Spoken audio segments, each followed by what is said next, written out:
those different global roles you've worked in, what are the similar attributes to making the whole global sales process work that you need to bring to the table? It's very easy, at least when you talk about it and when you put it on the paper.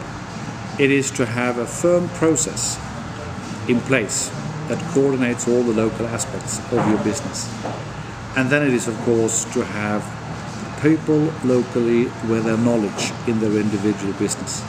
All business is local, and you don't for a second can think that there is one method that would be easy to apply around the world. The business in Asia is different from the business in Africa, is different from the business in Europe. And the sooner you realize that, adopt your pricing, installation, support, structure, etc., the sooner you get more successful. You did this major deal with Huawei, with 3Com. What were the most challenging aspects of working with the Chinese and pulling that together in a privately held company the size of Huawei? Probably the most difficult way was to look at the different ways of negotiating in the Chinese way and the Western way. We very much want to have the A to Z finished on paper before you make any move. And the Chinese these days wants to move much more quicker, much faster. And if they have, they're almost like the Japanese, when they have A to M finished, negotiated, let's start. And then while we have started or while we're starting up, we can negotiate the rest. This is not what we want to do in the Western world. Maybe we don't trust each other enough in the Western world, or it's just we're too bureaucratic, we want everything finished before we go ahead. The Chinese don't, the Japanese definitely don't. They want to start early.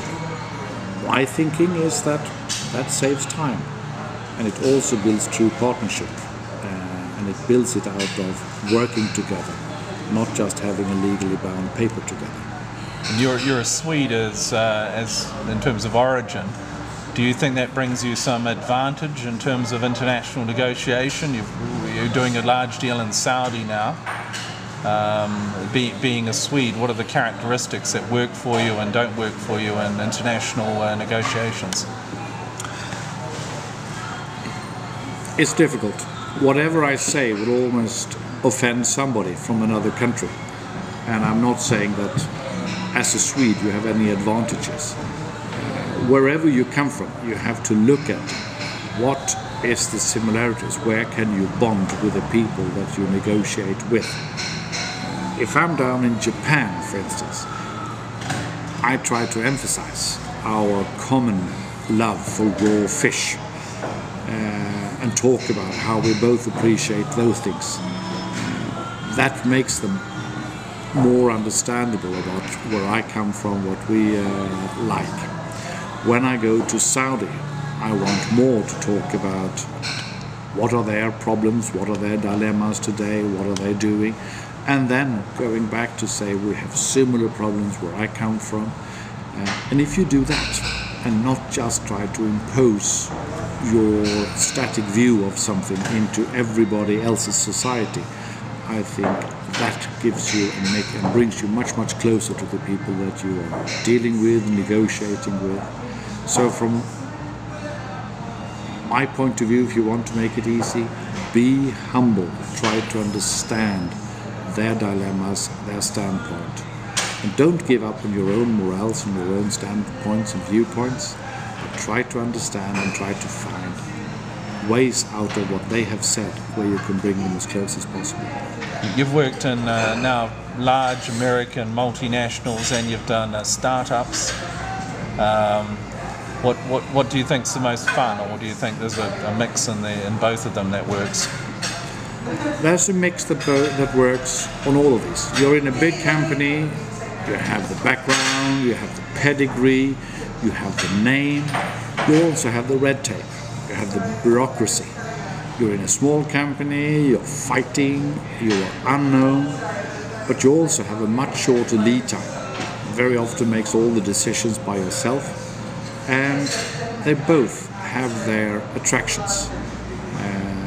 I am lucky enough to be challenged and be satisfied with working on both of these environments.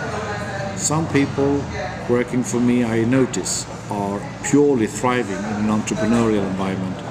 Others really wants the big corporate environment to feel safe, secure, and work in that. And as always, it's horses for courses.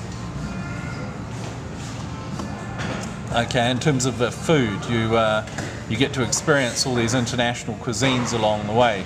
Where do you like eating best in the world? Yeah, the benefit of traveling around is there isn't a menu you haven't opened. The disadvantages of traveling around is that sometimes it would be nice to just sit at home and have a home-cooked meal more often that you maybe have. I'm an addict to Asian food. Anything from China, from Thailand, Malaysia, Japan, I would go for that. However, as you can see, I appreciate all kinds of food. There's very little things I don't eat, but if I would choose a kitchen for eternity, it wouldn't come from Europe, it would come from one of the Asian countries. Okay, look, thanks a lot, Pax. That's cracking. Thank you.